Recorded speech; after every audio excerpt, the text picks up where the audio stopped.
Hello friends, welcome to the market cycle update video of this week. स्वागत है आपका हमारे चैनल पर। यहाँ पर हम मार्केट साइकिल के फेजेस को एनालाइज करते हैं दोस्तों, और समझने की कोशिश करते हैं कि क्या चल रहा है इस मार्केट साइकिल में। तो दोस्तों, जैसा कि आप देख रहे हैं, बजट आने वाला है इंडिया में। अगले हफ्ते बजट सेशन है, उसको मार्केट डिस्काउंट करने की कोशिश कर रहा है और यहाँ पर समझने की कोशिश कर रहा है कि क्या पॉलिसीज़ या फिर क्या चेंजेस हो सकते हैं इस बजट में। तो इस हफ्ते हमने देखा कि थोड़ा सॉफ्टनेस थी, यहाँ पर कुछ सेलिंग भी हो रही है और लीडिंग सेक्टर्स में भी हो रही है। इन जनरल भी इस हफ्ते थोड़ी बहुत सेलिंग हुई है। लेकिन दोस्तों, इस तरह के न्यूज़ से हमें कुछ भी नहीं पता चलता। ये सब शॉर्ट टर्म फ्लक्चुएशंस आप इनको बोल सकते हैं कि शॉर्ट टर्म में फ्लक्चुएशंस हो रही हैं, वोलेटिलिटी बोल सकते हैं इसको। इस तरह कुछ भी आप इसको बोल लीजिए, लेकिन ये ट्रेंड के बारे में ज़्यादा कुछ बताते नहीं हैं। तो ये सेल हुई दोस्तों, कोई दिक्कत नहीं, यहाँ पर कोई डरने वाली बात नहीं है। आप नीचे आपको प्राइसेस मिल रहे हैं तो आप खरीदने की कोशिश कीजिए यहाँ पर। और चलिए इस वीडियो को शुरू करते हैं और जानने की कोशिश करते हैं कि मार्केट साइकिल अब आज क्या बोल रहा है। जैसा कि आप जानते हैं, हम हर हफ्ते यहाँ पर अपडेट करने की कोशिश करते हैं और एनालाइज करते हैं मार्केट को कुछ पैरामीटर्स पे, जैसे कि लीडिंग सेक्टर्स हो गए, हमारा पोर्टफोलियो हो गया। तो दोस्तों, लीडिंग सेक्टर्स जो इस बुल मार्केट में स्टार्टिंग से चले आ रहे हैं वो वही हैं: capital goods, auto, defence, railways, small caps, mid caps, PSUs. तो आपने इनके चार्ट्स देखे होंगे दोस्तों। क्या आपको इनमें थकावट दिख रही है? क्या आपको इनमें डिस्ट्रीब्यूशन के साइंस दिख रहे हैं? क्या आपको लग रहा है कि स्मार्ट इन्वेस्टर्स जो इनको चला रहे थे पीछे से अभी भी चला रहे हैं, क्या वो अपनी पोजीशंस हल्की कर रहे हैं? मुझे तो ऐसा कुछ लग नहीं रहा है दोस्तों। चार्ट्स पे अभी भी कोई एविडेंस नहीं है यहाँ पर डिस्ट्रीब्यूशन का। इसका मतलब इनका ट्रेंड इंटैक्ट है।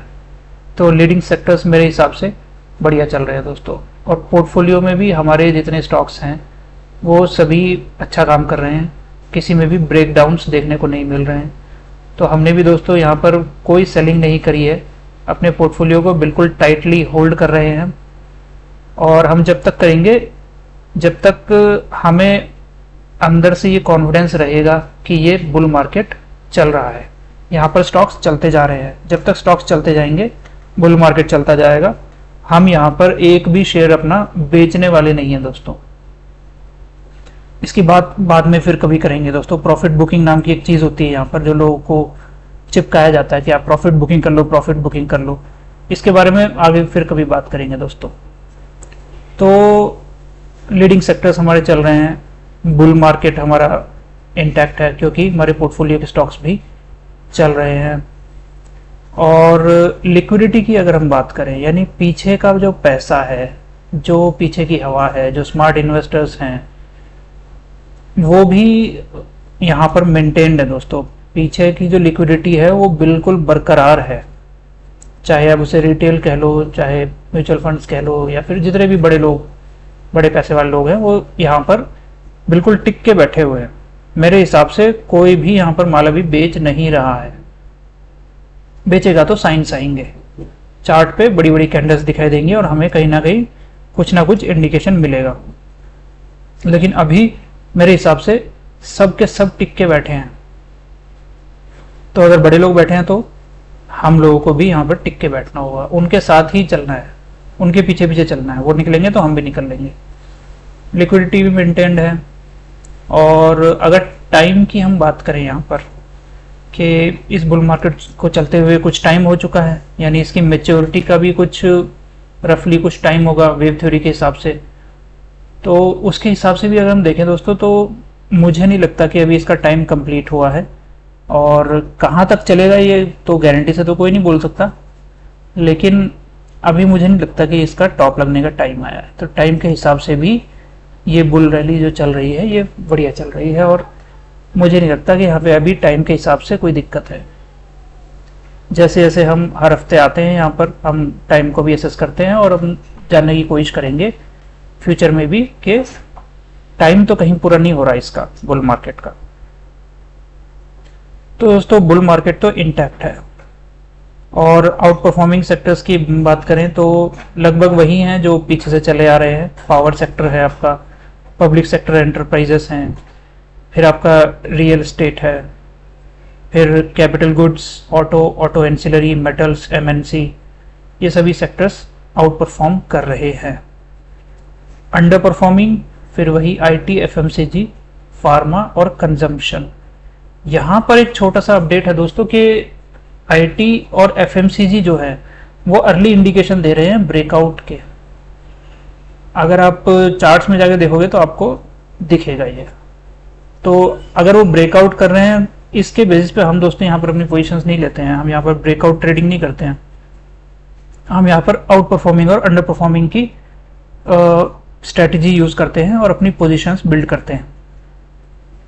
तो अभी ये हमारे आउट परफॉर्मिंग सेक्टर्स में नहीं आए हैं, इन्होंने ब्रेकआउट किया है, इसका मतलब ये चलना शुरू हुए हैं। अभी हम इनमें अपनी पोजीशन बनाए, इसके लिए हमें इनमें थोड़ी और स्ट्रेंथ दिखनी चाहिए। हम वेट एंड वॉच कर रहे हैं दोस्तों। अभी थोड़ी बहुत बिल्कुल 0.5% से भी कम पोजीशन होगी मेरी एफएमसीजी में और 1 से 1.5% होगी आईटी में शायद। तो जैसे जैसे एविडेंस आएगा, जैसे जैसे इनका चार्ट डेवलप होगा, वैसे वैसे हम इनमें अपनी पोजीशंस बढ़ाएंगे। अगर कंटिन्यूएशन होती है, यहाँ पर ब्रेकआउट अगर कंटिन्यू होता है इनका, तो हम कहीं ना कहीं इनमें फिर पोजीशन बनाने की सोचेंगे। मगर आज की तारीख में ये अभी भी अंडर परफॉर्मिंग है पूरे मार्केट को। तो दोस्तों इसके बाद अगर आज हम बात करें तो जो सबसे इम्पोर्टेंट क्वेश्चन जो चल रहा है लोगों के दिमाग में, या फिर कह लो कि ब्रॉडली जो लोग सोच रहे हैं, वो ये है कि where are we in this bull cycle. यानी बुल साइकिल स्टार्ट हुआ था, 1-1.5 साल हो गया, 1.5 साल होने को है लगभग। तो अब हम कहाँ पे हैं, किस स्टेज पे हैं कि ये ख़त्म तो नहीं होने वाला, ये मैच्योर तो नहीं हो गया, ये टॉप तो नहीं लग गया। तो दोस्तों यहाँ पर हम थोड़ी सी थ्योरी की बात करते हैं, थोड़ा सा बुकिश नॉलेज। वैसे आपको ये गूगल पे या यूट्यूब पे कहीं पे भी मिल जाएगा, लेकिन थोड़ा पर्सपेक्टिव देने के लिए मैंने सोचा कि इसको थोड़ा सा एक्सप्लेन किया जाए। ज़्यादा टाइम नहीं लेंगे दोस्तों, हम डीप में नहीं जाएंगे। आपको अगर इसको डीपली समझना है तो आप इस पर खुद पढ़ाई करिए, आपको काफ़ी अच्छा समझ में आएगा। तो दोस्तों मार्केट साइकिल के बेसिकली होते हैं 4 फेजेस, यानी कि एक्यूमुलेशन, मार्कअप, मार्क डाउन और डिस्ट्रीब्यूशन। अगर आप इसको नीचे से लेके चलेंगे, यानी कि साइकिल जब स्टार्ट हो रहा है तो सबसे पहले नीचे क्या होगा, एक्यूमुलेशन होगा। एक्यूमुलेशन में जनरली बड़े लोग जो होते हैं, स्मार्ट लोग जो होते हैं, वो अपनी पोजीशन वहां पे बना देते हैं। रिटेल नहीं होता वहां पे, रिटेल हो गए, हमारे जैसे छोटे लोग हो गए जो, वो नहीं लेते वहां पे स्मार्ट पैसा लेता है। यानी कि जो फंड मैनेजर्स होते हैं, जिनके पास रिसर्च होती है, उनके पास एनालिस्ट्स होते हैं, हजारों एनालिस्ट्स होते हैं, वो रिपोर्ट्स निकालते हैं या वो फीडबैक देते हैं अपने मैनेजर्स को, बड़े लोगों को, हेज फंड्स को। तो वो लोग वहां पे पोजीशन बनाते हैं दोस्तों, क्योंकि उन्हें मार्केट साइकिल में थोड़ा अर्ली पता चलता है। अर्ली मतलब सबसे पहले उन्हीं को पता चलता है। तो एक्यूमुलेशन स्टेज हो गई, उन्होंने वहां एक्यूमुलेट कर लिया एक बार, फिर स्टॉक की जो है जर्नी स्टार्ट होती है, यानी कि मार्कअप फेज। मार्कअप फेज मतलब आप इसको बुल फेज भी कह सकते हैं, यानी कि उसका बुल मार्केट चल रहा है। अच्छा, इसके बाद एक आती है डिस्ट्रीब्यूशन फेज, यानी कि ऊपर जाके वो खड़ा हो जाए। डिस्ट्रीब्यूशन में फिर वही स्मार्ट लोग जो हैं वहां पे अपनी पोजीशंस खाली करते हैं। अपना जो माल उन्होंने जो नीचे सस्ते में लिया था उसे वो ऊपर बेच देते हैं। और जनरली कौन लेता है, किसको बेचते हैं वो, रिटेल को। यानी कि कम समझ वाले लोग जो भी हैं वो टॉप पे लेते हैं नॉर्मली, और उन्हीं को चिपका के ये स्मार्ट लोग जो है निकल लेते हैं। यानी डिस्ट्रीब्यूशन में एक बार उनको दिया, और जब कोई बड़ा हाथ उसमें नहीं बचा, यानी कि पूरे साइकिल में जो इसको चला रहा था स्मार्ट पैसा नीचे लिया, मार्कअप फेज में भी वो मेंटेन्ड था, डिस्ट्रीब्यूशन में वो निकल गया, तो अब कोई बड़ा आदमी उसमें नहीं बचा, तो दोस्तों फिर वो स्टॉक या फिर इंडेक्स या जिसको भी आप देख रहे हो वो फॉल करता है। उसको कहते हैं हम डिक्लाइन फेज या फिर mark down phase. Mark down phase हो गया, नीचे गिरेगा, फिर नीचे फिर एक्यूमुलेशन होगा, फिर मार्कअप, फिर डिस्ट्रीब्यूशन, फिर मार्क डाउन। तो दोस्तों ऐसे ये साइकिल चलता जाता है। और ये साइकिल जो होता है ये स्टॉक्स में भी होता है, ये इंडिसेस में भी होता है, इंडेक्स में भी होता है। यानी कि इंडेक्स ले लो आप, निफ्टी 50 ले लो, निफ्टी 500 ले लो, Nifty mid cap, Nifty small cap, ये सभी में देखने को मिलता है ये साइकिल। अच्छा, हम यहाँ पर इंडिविजुअल स्टॉक्स की तो बात करते नहीं हैं, हम यहाँ पर किसी एक स्टॉक की बात नहीं करते दोस्तों, हम यहाँ पर मार्केट साइकिल की बात कर रहे हैं। और मार्केट साइकिल यानी कि बड़ा साइकिल जो है, अगर वो आएगा तो इंडिविजुअल स्टॉक्स के साइकिल भी अच्छा परफॉर्म करते हैं जनरली। लेकिन अगर बड़ा वाला साइकिल नहीं है, यानी मार्कअप फेज नहीं है बड़े वाले साइकिल का, तो अगर कोई स्टॉक ब्रेकआउट भी किए हुए हैं या वो अपने मार्कअप फेज में भी चल रहे हैं, वो रिलेटिवली उतना अच्छा परफॉर्म नहीं करते। यानी कि वही बात, पीछे की हवा अगर होगी साथ में, मार्केट साइकिल का मार्कअप फेज अगर होगा साथ में, तो स्टॉक्स भी हवा में उड़ेंगे। तो दोस्तों ये होगी बेसिक थ्योरी मार्केट साइकिल की। अब पिछले 1.5 साल से जो हमारा ये बुल मार्केट चल रहा है, ये चल रहा है मार्कअप फेज। अब जब तक हमें इसमें डिस्ट्रीब्यूशन के साइन नहीं आएंगे, यानी कि एक्यूमुलेशन हुआ, मार्कअप हुआ, फिर डिस्ट्रीब्यूशन होगा जब स्मार्ट इन्वेस्टर्स लोग बेचेंगे, और फिर डिक्लाइन फेज आएगा। तो डिक्लाइन फेज से पहले क्या आया है? डिस्ट्रीब्यूशन। अगर डिस्ट्रीब्यूशन के साइन हमें दिखने लग जाते हैं मार्केट में, पूरे मार्केट साइकिल की बात हो रही है दोस्तों, इंडिविजुअल स्टॉक्स की बात नहीं हो रही है। अगर पूरे मार्केट साइकिल में हमें डिस्ट्रीब्यूशन देखने को मिलेगा तो हमें सतर्क हो जाना है। वहां पे हमें अपनी स्ट्रेटजीज, अपने स्टॉप लॉस एकदम टाइट कर लेने हैं। तो अब आते हैं हम अपने पॉइंट पे, where are we in this cycle, यानी कि इस साइकिल में हम कौन सी स्टेज पे हैं। मार्कअप चल रहा है दोस्तों, पिछले मार्च अप्रैल 2023 से ये मार्कअप फेज ही चल रहा है। पिछले साल आपने देखा अक्टूबर के आसपास करेक्शन आई थी, फिर आपके ये इस साल फरवरी मार्च से लेके मई जून तक चली, जो इलेक्शन वाली करेक्शन थी। ये सब मार्कअप फेज का ही पार्ट था दोस्तों।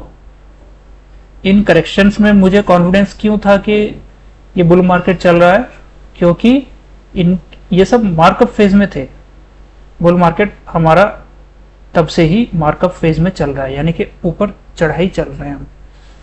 और मार्कअप फेज में अगर डिप्स आते हैं या छोटे मोटे डिक्लाइंस आते हैं, वो सब करेक्शन है, वो रिवर्सल नहीं है। रिवर्सल से पहले डिस्ट्रीब्यूशन होगा दोस्तों। डिक्लाइन या मार्क डाउन फेज आने से पहले एक डिस्ट्रीब्यूशन होगा, बस उसी डिस्ट्रीब्यूशन को हमें पकड़ना है और कहीं ना कहीं अपनी पोजीशंस वहां पे हल्की करनी है। तो आज की तारीख में अगर मैं बात करूं दोस्तों, तो ये मार्कअप फेज ही चल रहा है। आपने देखा कि बजट की थोड़ी नर्वसनेस है यहाँ पर, कुछ स्टॉक्स जो है अपने टॉप से थोड़ा बहुत करेक्ट हो चुके हैं। लेकिन दोस्तों फिर भी मुझे ऐसा लग रहा है कि अभी डिस्ट्रीब्यूशन फेज स्टार्ट नहीं हुआ है। कम से कम चार्ट पे मुझे एविडेंस नहीं दिख रहा। जब चार्ट पे हमें एविडेंस दिखेगा तो दोस्तों हम यहाँ पर आकर आपको अपडेट करने की कोशिश करेंगे। और जब डिस्ट्रीब्यूशन स्टार्ट होगा या डिस्ट्रीब्यूशन चल रहा होगा, तभी हमें भी थोड़ा सतर्क हो जाना है। लेकिन अभी डिस्ट्रीब्यूशन नहीं हो रहा दोस्तों, अभी मार्कअप है और अभी बुल ट्रेंड बढ़िया चल रहा है, एकदम मार्कअप फेज चल रही है। ये मार्कअप फेज कितने दिन चलेगी ये किसी को नहीं पता दोस्तों। बस आप अपने लीडिंग सेक्टर्स, अपने पोर्टफोलियो को देखते रहिए, लिक्विडिटी पे थोड़ी नज़र रखिए और इस मार्कअप फेज के मजे लीजिए। ये रैली चल रही है, मार्कअप फेज चल रहा है, अभी डिस्ट्रीब्यूशन नहीं आया है। डिस्ट्रीब्यूशन आएगा तो चार्ट पे दिखेगा, हमें भी दिखेगा, आपको भी दिखेगा, यहाँ पर हम अपडेट करने की कोशिश करेंगे आपको, और उसके हिसाब से फिर आपको जो ठीक लगे आप वो कर सकते हैं। लेकिन दोस्तों मेरे हिसाब से अभी डिस्ट्रीब्यूशन फेज स्टार्ट नहीं हुआ है। पीछे इलेक्शन में भी लोग बात बना रहे थे काफ़ी कि डिस्ट्रीब्यूशन हो रहा है, डिस्ट्रीब्यूशन हो रहा है। डिस्ट्रीब्यूशन नहीं था दोस्तों, वो करेक्शन थी। जब डिस्ट्रीब्यूशन होगा तो वहां पे अलग ही चीज़ें होती है। तो दोस्तों इस हफ्ते का अपडेट यही है कि बुल मार्केट इंटैक्ट है, मार्केट फेज चल रहा है, डिस्ट्रीब्यूशन यहाँ पर नहीं है, डरने घबराने की जरूरत नहीं है। लिक्विडिटी पीछे की मेंटेन्ड है।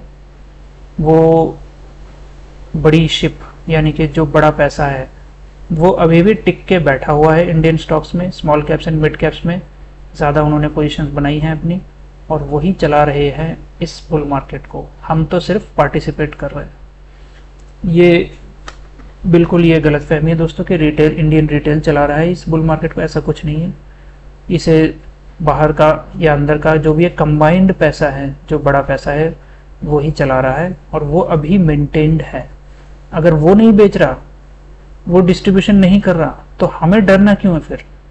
हमें क्यों जल्दी हो रही है कि यार हो गया बस ये खत्म। दोस्तों अगर वो लोग बेचेंगे, यहाँ पर वो लोग अपना माल हल्का करेंगे, तो फिर कहीं ना कहीं हम भी निकल लेंगे। लेकिन उसके पहले जल्दी करने की जरूरत नहीं है दोस्तों, बैठे रहो यहाँ पर। बड़ा पैसा बनाना है, टिक के बैठे रहो। बाय राइट सिट टाइट बोलते हैं ना बड़े लोग। बैठे रहो दोस्तों, डरने घबराने की कोई ज़रूरत नहीं है, और बढ़िया तरीके से काम करते रहो दोस्तों। तो आई होप आपको यहाँ पर कुछ ना कुछ सीखने को मिला होगा दोस्तों। अगर आपको लग रहा है ये अच्छा कंटेंट है तो आप कमेंट सेक्शन में ऐड करिए। अगर आपके कुछ सवाल है, कुछ इन जनरल या फिर मार्केट साइकिल से रिलेटेड, आज हमने थोड़ी सी बात करी मार्केट साइकिल का, मैंने आपको थोड़ी सी डेफिनेशन बताई। बाकी आप इसके बारे में खुद भी रिसर्च करिए, और अगर आपको कोई सवाल इसमें आते हैं तो हमारे कमेंट सेक्शन में ऐड करिए। मैं कोशिश करूँगा जितना मेरा नॉलेज है उसके हिसाब से मैं यहाँ पर आपको हेल्प कर सकूँ। तो दोस्तों इस हफ्ते का अपडेट बस ये इतना ही। मिलते हैं अगले हफ्ते। Thank you very much. जय हिंद।